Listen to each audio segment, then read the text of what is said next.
If you clicked an element on your canvas and noticed that no colored tiles appeared in the top left toolbar, you are dealing with a static image rather than an editable vector graphic.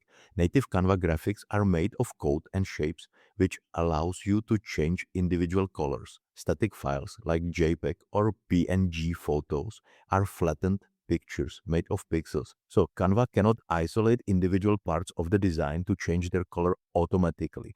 To test what type of file you have on your screen, click directly on the object. Look up at the top editor bar right above your canvas. If you see small square color tiles, click on any tile to open the document colors panel on the left side. Select a new shade and watch that specific part update.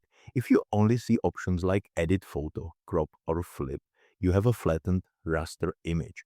The important thing is you can usually swap flat images out for editable ones. Click on Elements on the left menu. Type your search term into the search bar and click on the Graphics tab right below the search bar instead of looking under the Photos tab. Every item under Graphics gives you fully customizable color tiles. Now, if you must keep the exact static photo or upload you already have, you can still alter its overall tone.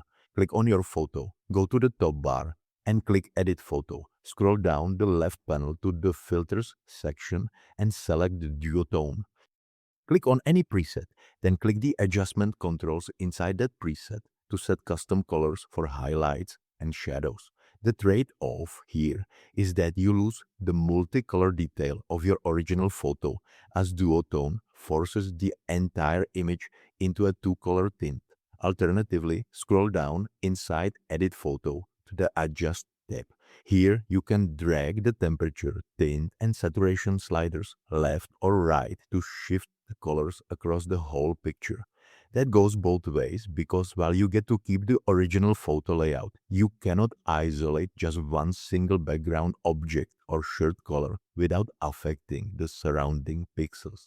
If you uploaded your own logo or graphic from an external program, make sure you upload it as an SVG file rather than a PNG or JPEG file.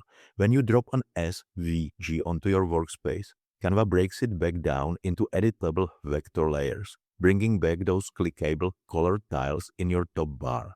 In my case, converting custom icons to SVG before uploading saves tons of time later when rebrand colors are needed. I hope you found this helpful, and I will see you in the next one.